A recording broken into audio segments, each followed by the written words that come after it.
చిన్నప్పుడు చదువుకున్నాం. ఏది హిందూ దేవాలయాలపైన దాడులను లేకపోతే ఇంకోటి మనం పాఠ్య పుస్తకాల్లో చదువుకున్నాం.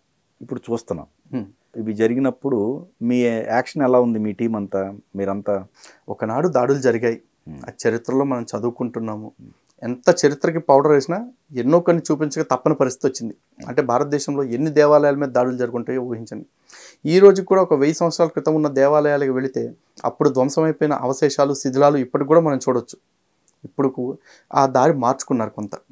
ఆంధ్రప్రదేశ్లో మీరు చూస్తే నిన్న మొన్నటిదాకా దాదాపు 200 పైచిలకు దేవాలయాల మీద దాడులు జరిగాయి. అఫ్కోర్స్ ఎన్ని దేవాలయాల మీద దాడులు జరిగినా అందరూ మతిస్థిమితం లేని వాళ్ళే వస్తున్నారు. మరి అంత మతిస్థిమితం లేని వాళ్ళు కేవలం హిందూ దేవాలయాల మీద ఎందుకు దాడులు చేస్తున్నారు అంటే ఆ ప్రశ్నకి ఇప్పటికీ సమాధానం లేదు. కానీ మా దగ్గర ఉంది. ఎందుకంటే ఆ దాడులు చేసిన వాళ్ళు ఎవరికీ కూడా మతిస్థిమితం లేకపోవటం కాదండి, మత స్థిమితం లేదు. కాబట్టి ఆ దాడులు జరిగాయి. ఆ దాడులు ఒక్కటి కూడా ఇప్పటివరకు నిరూపణ అవ్వలేదు. ఎందుకు అవ్వలేదు అంటే ప్రభుత్వాలకు కారణం చెప్తారు, పోలీసులకు కారణం చెప్తారు. ప్రజా జీవనానికి ఇబ్బందులు కలగవచ్చు, శాంతి భద్రతలు దెబ్బతినవచ్చు, లేకపోతే మతపరమైన విద్వేషాలు రెచ్చిపోవచ్చు అని చెప్పేసి అంటారు. మతపరమైన విద్వేషాలు రెచ్చిపోకుండా ఉండాలి అంటే ఫస్ట్ అన్ని మతాల వాళ్ళకి ఒకటి మతం జోలికి ఇంకోటి పోకుండా అని నేర్పాలి. అంతేగాని ఆడు చేసిన నేరాన్ని కవర్ చేయడం వల్ల మతపరమైన విద్వేషాలు ఆగవు. ఈ ఒక్క చిన్న లాజిక్ని మిస్ అయిపోయిన ఈ శాంతి భద్రతలను రక్షించే వ్యవస్థలు ఇప్పటికి కూడా జరుగుతున్న నేరాలకు కారణమవుతున్నాయి. అయితే ఇన్ని జరుగుతున్నప్పుడు మేము కూడా అదే స్థాయిలో ఇంకో పని చేయొచ్చు.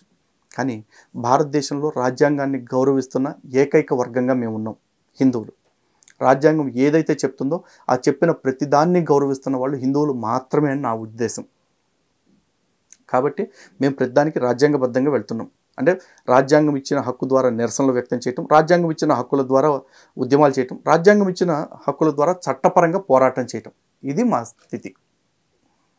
ఓకే, దాని అర్థం ఇంకోటి ఏదో చేయటం చేతగాదని మాత్రం కాదండి.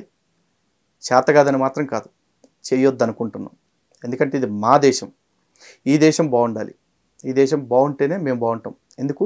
ఈ దేశం తప్ప మాకు ఇంకో దారి లేదు, ఇంకో చోటకి వెళ్ళాం. ఎందుకంటే ఇటుపక్క పాకిస్తాను, అటుపక్కన చైనా. కిందకి వెళ్ళాలంటే మొత్తం సముద్రమే, ఎటు పోలేదు. చైనా వాడు కమ్యూనిస్టు, పాకిస్తాన్ వాడు ముస్లిం. కింద మాకు ఏం మిగిలిందంటే సముద్రమేనండి. సముద్రంలో పోలేంగా. అందుకే ఈ మట్టిని కాపాడుకుందాం, ఈ దేశాన్ని కాపాడుకుందాం, ఇక్కడే బ్రతుకుదాం, ఇక్కడే చద్దాం, దీనికోసం చద్దాం. కానీ అన్ని దాడులు జరిగాయి కదా ఆ టైంలో. మీరందరూ అట్లీస్ట్ మీ గలాన్ని విప్పలేదే? డెఫినెట్గా వినిపించామండి.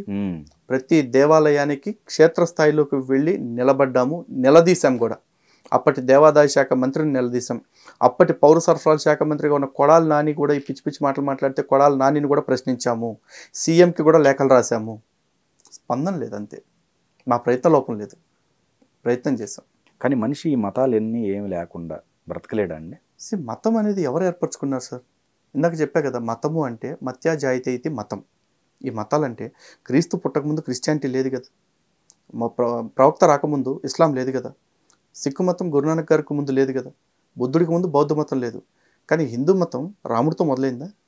కృష్ణుడితో మొదలైందా? వెంకటేశ్వర స్వామితో మొదలైందా? కాదు కదా, లక్షల సంవత్సరాల నుంచి ఉంది. మతం లేకుండా మనిషి ఎప్పుడూ బతకొచ్చు.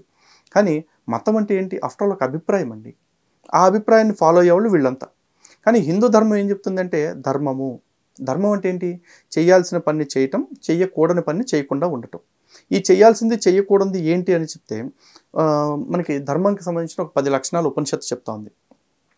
ధృతి, క్షమ, దమోస్తేయం, శౌచం, ఇంద్రియ నిగ్రహం, ధీర్ విద్య, సత్యం, అక్రోధో, దశకం, ధర్మ లక్షణం అని చెప్పేసి చెప్తున్నారు.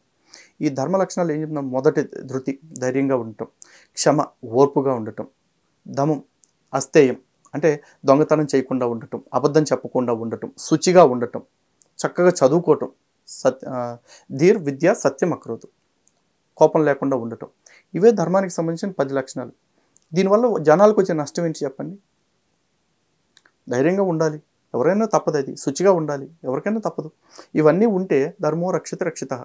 ఈ లక్షణాలన్నీ పాటిస్తే ధర్మం మన ఎందుకు కాపాడదు చెప్పండి? ఓకే, ఇదే ధర్మం. దీన్ని అర్థం చేసుకోలేకుండా సనాతన ధర్మాన్ని కూడా మతం ఘాటునే కట్టేసి చాలామంది ప్రవర్తిస్తూ ఉన్నారు. కాదండి, సనాతన ధర్మం అంతకు మించి. సనాతన ధర్మం ఎప్పుడు ఇంకోటి చెడు కోరుకోలే.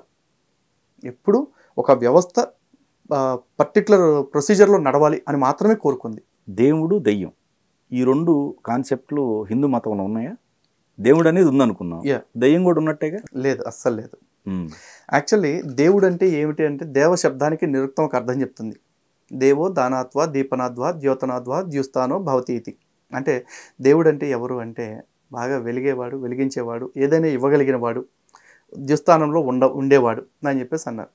అటువంటి దేవతను ఎవరినన్నా చూపించమన్నారు అనుకోండి, సింపుల్గా మేము ఏం చెప్తాం, అయితే సూర్యుడిని లేకపోతే నక్షత్రాలని, చంద్రుడిని చూపిస్తాం.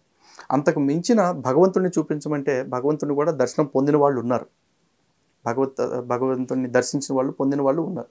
కాబట్టి మేము నమ్ముతున్న గ్రంథాల ప్రకారం మా దేవుడు అనేవాడు క్లియర్గా ఉన్నాడు, కనిపిస్తున్నాడు. కానీ దయ్యం కాడికి వచ్చేప్పటికి హిందూ గ్రంథాల్లో ఎక్కడా కూడా దయ్యం అనే పదం లేదు. దయ్యం అనే పదం మీకు బైబిల్లో కనిపిస్తుంది, లేకపోతే దయ్యం అనే పదం మీకు ఖురాన్లో కనిపిస్తుంది. ఆ తర్వాత భారతదేశంలోకి ఎప్పుడు వచ్చింది ఈ పదం అంటే మీకు 1142లో ఖ్వాజా మొయినుద్దీన్ చిష్టి అనే ఒక అతను సూఫీ బాబా భారతదేశానికి వచ్చాడు. ఇప్పుడు అజ్మీర్ దర్గా ఉంది చూసారా, అజ్మీర్ సమాధిలో ఉన్న అతను ఇక్కడికి రావటం ముందు వరకు కూడా ఈ దేశంలో దెయ్యం అనే పదం లేదు. ఇప్పటివరకు చెప్తున్నాను, దెయ్యం అనే పదం భారతదేశంలో లేకపోవటం కాదండి, అసలు సృష్టిలో దెయ్యం అనేదే లేదు. Okay, clear. కానీ చాలామంది హిందువులు ఈ రోజున దెయ్యాన్ని నమ్ముతున్నారు. ఎందుకు నమ్ముతున్నారు అంటే వీళ్ళందరూ చేసిన ప్రచారాల కారణంగా. ఈ రోజున వాళ్ళందరూ దెయ్యం ఉంది అని వాదించడానికి కారణం ఏంటంటే, ఎంతకాలం మేము నమ్మిన మేము నమ్మింది ఏదైతే ఉందో దాన్ని ఎవరో వచ్చి అబద్ధము అంటే దాన్ని యాక్సెప్ట్ చేయలేక మాత్రమే వాదిస్తున్నారు తప్ప వాళ్ళు ఎవరో కూడా దెయ్యాన్ని నిరూపించలేరు. దయ్యం లేదు. ఇక భూత ప్రేత పిశాచాలు అని చెప్పి సనాతన ధర్మంలో ఉన్నాయి కదండి, మరి వాటిని ఎట్లా అంటున్నారు మీరు అని చెప్పేసి అంటారు చాలామంది. ఫస్ట్ ఆఫ్ ఆల్ భూత అంటే దయ్యం కాదండి, సమస్త భూతములు అని చెప్పేసి అంటారు. ఎందుకు భూతములు అంటే సమస్తమైన జీవరాశులు అన్నింటినీ కూడా భూతములనే అంటారు. ఎందుకంటే భగవద్గీతలో స్వామి చెప్తారు, సమం సర్వేషు భూతేషు తిష్టంతి పరమేశ్వరం అని. అంటే అన్ని భూతములు యందు సమానంగా నేను ఉన్నాను అని చెప్పేసి అన్నారు. మరి ఆ భూతాల్లో మనుషులు, జంతువులు, పక్షులు, కీటకాలు అన్నీ ఉన్నాయి కదా. కానీ భూతాలు అంటే దెయ్యాలని ఎట్లా అంటారు మరి? లేదు. ఇక ప్రేతము అంటారు. ప్రేతం అంటే చాలామంది అదేదో దెయ్యం పదార్థం అనుకుంటారు. ఏమీ కాదండి. ఒక మనిషి చనిపోతే ఆ మనిషి శరీరంలో పంచవాయువులు ఉంటాయి. ప్రాణ, వ్యాన, ఉదాన, అపాన, సమాన వాయువులు. అందులో ప్రాణవాయువు పోతే మాత్రమే మనిషి చనిపోయాడు అంటారు. కానీ మిగిలిన 4 వాయువులు అలాగే ఉంటాయి. అలా 4 వాయువులు కలిగి ఉన్న దేహం ఏదైతే ఉందో దాన్ని ప్రేతం అంటారు. ఆ ప్రేతంలో నుంచి ఆ 4 వాయువులు ఎప్పుడు వెళ్ళిపోతాయంటే అగ్ని సంస్కారం జరుగుతున్నప్పుడు, బాడీ తగలబడిపోతున్నప్పుడు ఒక్కొక్క వాయువు గాలిలో కలిసిపోతుంది. అప్పటి వరకు అది ప్రేతం. ఆ ప్రేతం నుంచి విడిపోయిన ఆత్మ ఏదైతే ఉంటుందో ఆ దహన సంస్కారాలు అయిపోయి పిండ ప్రదానాలు అయ్యే వరకు కూడా ప్రేతాత్మ అంటారు. ఎవరికైతే పిండ ప్రదానాలు సవ్యంగా జరగవో ఆ ప్రేతానికి సంబంధించిన ఆత్మ పితృలోకాలకి వెళ్ళదు. అప్పటి వరకు దాన్ని ప్రేతాత్మ అంటారు. గరుడ పురాణం ప్రకారం చెప్తున్నారు. ఇక పిశాచము అంటారు. పిశాచము అనగానే అవి కూడా సినిమాల్లో చూపించినట్టు డ్రాకులాలు, రక్త పిశాచులు అవేమి కాదండి. ఒక శాపయోని, శాప జన్మ పొందిన వాళ్ళు. శాపం ద్వారా జన్మ పొందుతారు.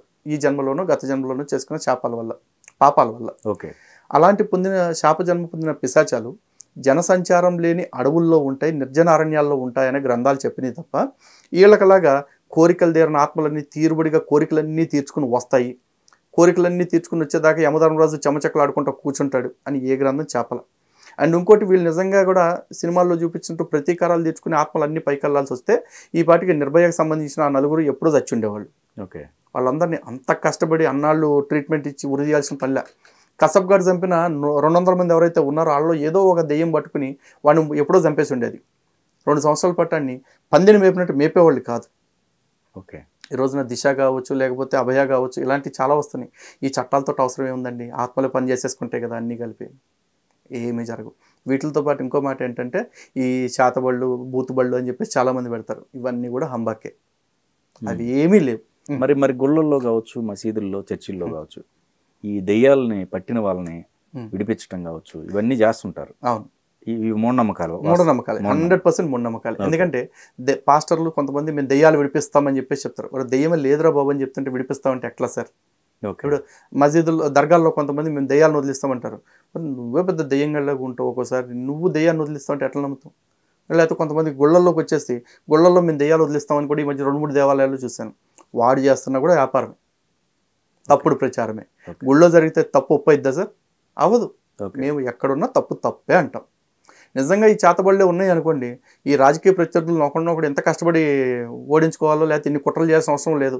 వాడిది ఇంత 2 ఇంటికి ముక్కలోనూ ఇంత మట్టి తీసుకెళ్ళి ఇస్తే చాలు. ఒకవేళ ఎవడన్నా చేతబడి చేస్తాను, నేను నిరూపిస్తాను అంటే చెప్పండి, నా బొచ్చు నేనే ఇస్తాను. వెంట్రుకలు నేనే ఇస్తాను. ఓకే. నేనే ఇస్తాను. తప్పే ఉంది సార్? ఓకే. ఎందుకంటే లేదు అనేది నా ప్రగాఢ విశ్వాసము. గ్రంథాల్లో అయితే 100% లేదు.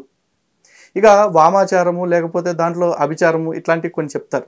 అది కంప్లీట్గా డిఫరెంట్ తాంత్రికానికి సంబంధించి. అందులో కూడా ఇలా శక్తుల్ని ప్రయోగించడం ఉంది కానీ దెయ్యాలను ప్రయోగించడం అవి లేవు. అది కూడా ఇప్పుడు చేసే వాళ్ళు ఉన్నారా అంటే మేబీ నాకు డౌటే.